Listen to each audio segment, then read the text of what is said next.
When I tell you I need to know the science behind the absolute worst people you know, getting on the internet and acting like they're the victim, like they're super kind, like they're people, women of God. I need to know the science. If I was still in college, I would write a dissertation on this. It fascinates me.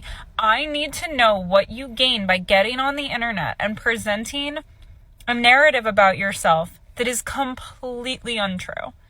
The most deeply unhappy people that I know, or even know of, because I have mutual family and friends with them, get on this internet and act like their life is so great, like they're so enlightened, like they're people of the Lord, like they're kind, and like they're the victim in every relationship that they have. If you do this, I need to know what the point of this is. Is it so that it becomes like a self-fulfilling prophecy? Is it taking your lies to yourself so far that you believe it? Like you actually believe if you say it enough, it'll come to fruition? Is that what I need to know? One of the reasons dating is difficult for me is because I have absolutely nothing that men are looking for.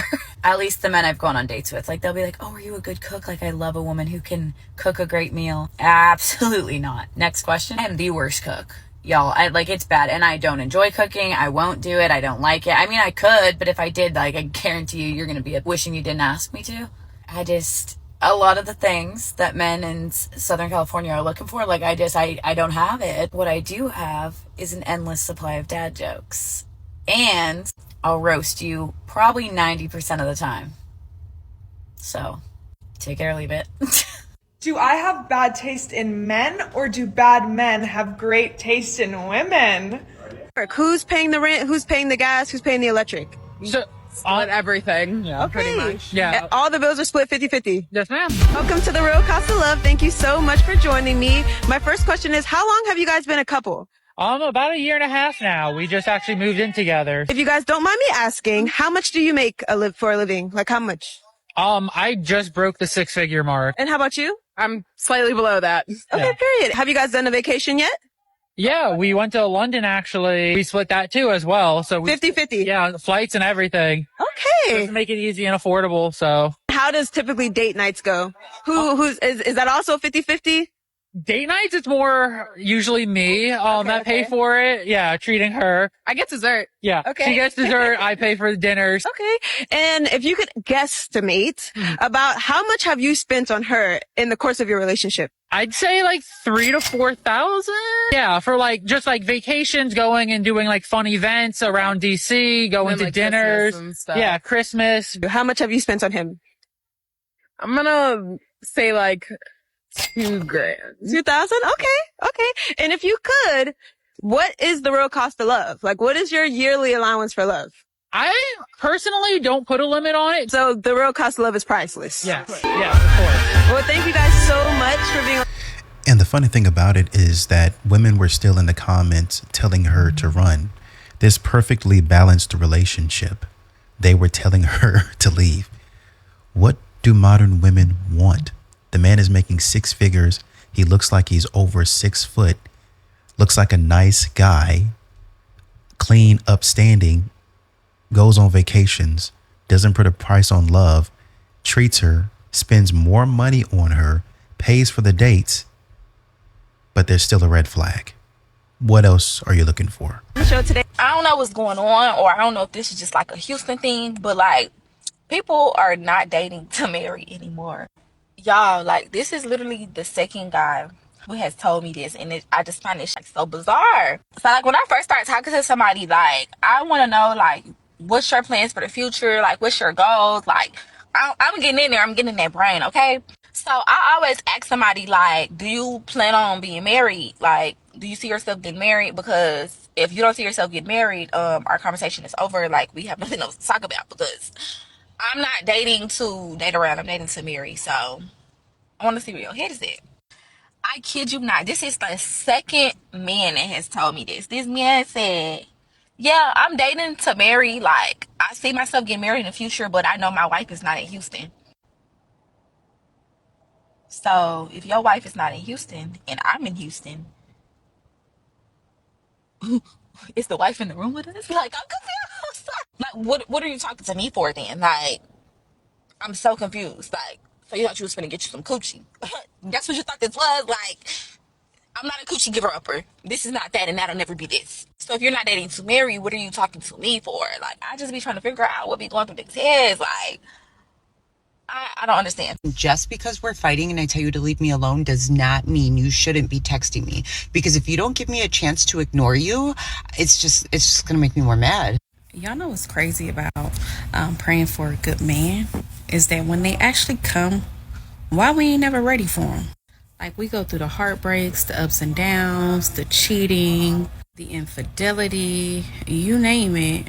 And then when we finally come across a good man, one that is prepared, one is ready, one who isn't cheating, one who isn't lying, the provider, the protector, the one that's there for you mentally and physically, supports you, understands you, hears you, the one who's 100% in, we give them 50% of us. Me personally, speaking from my own experience, I feel like we're afraid that they're going to be like the last 5 relationships. You know, the ones that pretend to be all in when they're really not. Like, we would literally find the smallest thing that's wrong with the one that's actually for us just to say it didn't work out. But then we give the one who ain't gonna get right, can't get right, don't plan on getting right, chance after chance. I think we all have a type, and our type is the reason a lot of us be single. I remember my sister saying some of the realest shit I've ever heard. She said there's not a whole lot of options out there, but you're going to have to find somebody that you're willing to put up with. And that's not to put up with anybody, is just finding what you're willing to tolerate. So my question to you is, what is your deal breaker? What is something that you're absolutely not putting up with? Drop your comments below. Ladies, men are pretty simple. Outside of just wanting to be loved and understood, listened to, and respected, baby, they are visual and creatures. Learn how to keep yourself up. Yes. Learn how to keep the body that he met you with. Learn how to keep that. Keep yourself together. Physically, mentally, spiritually, all that. Keep yourself up. On top of that, baby, learn some tricks in the bed. Because he's going to be looking for something new from somebody else later on. So if you keep giving him that same old-ish, he's going to want something new. That's why you only give him a little bit at a time. If you got a bunch of tricks up your sleeve, baby, give it a little bit. Don't give him the whole box, okay? I guess that's all right. You got to do what you got to do for your man. Well, you know, it sounds a little bit weird, but I guess it makes sense because you're expecting the man to do different things for you. You're not expecting the same old in the relationship. So I guess this is her way of saying, this is how I do my part. I ain't mad at that. So she asked me, why am I sitting in the parking lot waiting for my man? Because he's my man. Who should I be waiting for? It's after work. This is our date night. Wednesday date night anyway. You know, because we up in age and we gotta keep it spicy. Yep, on a Wednesday night. But I'm waiting because it's after work and we're meeting here. You know, we work. I got here first. That's why I'm waiting. And think about it. This man has waited on me for how many years we've been together? 25, been married 22. When we going to church, he waiting on me. When we going to a play, he waiting on me. When we going out to dinner, he waiting on me. When it's our Saturday night, date night, and I'm putting on my little sexy number for the bedroom, that man is waiting on me. Why am I waiting on my man? What, I'm too good to wait on my man? Hell out of here. See, some of y'all just, I'm not waiting on him. I'm not gonna wait on any man. Do you have one to wait on, first of all? That's no shade, I'm just saying. Look, at some point, you're gonna wait on somebody. And if it's your man, especially for a very good reason, you better put that pride in your pocket. Sit yourself down and wait. Why am I waiting on my man? Little girl. And here he comes. Girl's been 22 married, 25 together, and I still love waiting on my man. Love to see him coming, just as much as he love to see me coming. Oh wait, pause. Now you know what I mean. Talk to you later. We at the crab boat. It's time to eat. Yeah, I'm waiting on him to feed me too. And then I'm gonna feed him. You don't think he gonna wait on me? If you want to guarantee a divorce, argue with him in public. Because what better way to tell the world, nobody respects this man, not even his own woman. Because that's what you're doing. You're making your man look pathetic. And he knows it. That's why he gets upset. You have to be one team in public, even if he makes a mistake. Even if he makes a mistake towards you. Especially towards you. Don't let your ego tell you, oh, I gotta correct him in public.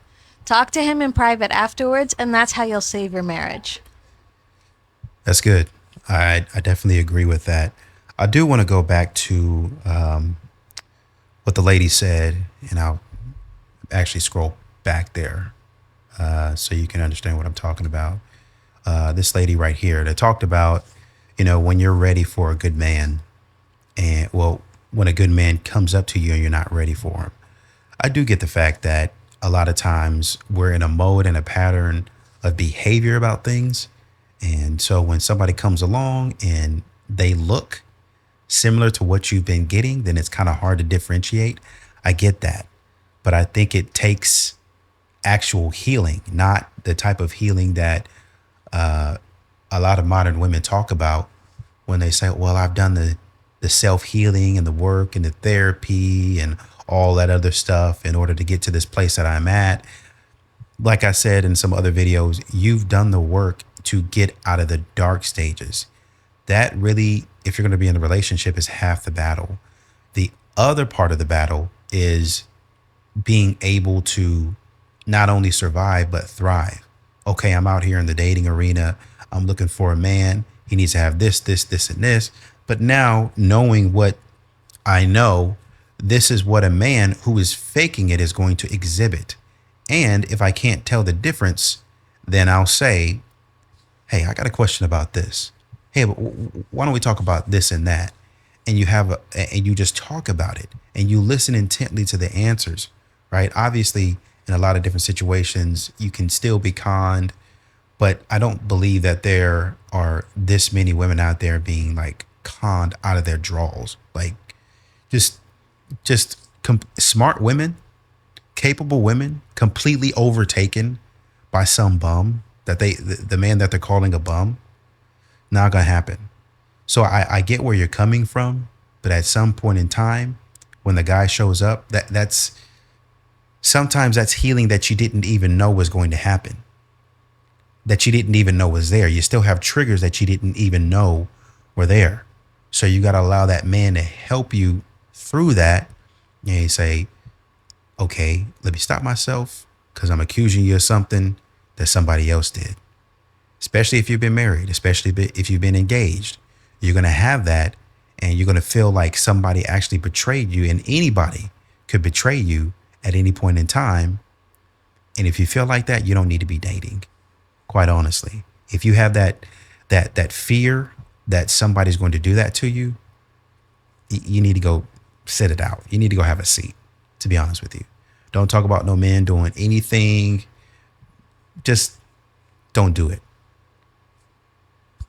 But, that's just my opinion. I get where you're coming from, but it still takes time, and it still takes asking those questions to the good man to see where he is, bringing him around your family and your friends to let them get a read on him. Now, everybody might miss something, but like in corporate, you get a second set of eyes.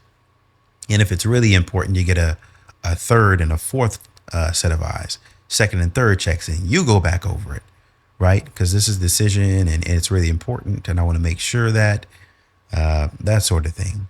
So, yeah, I definitely get where you're coming from.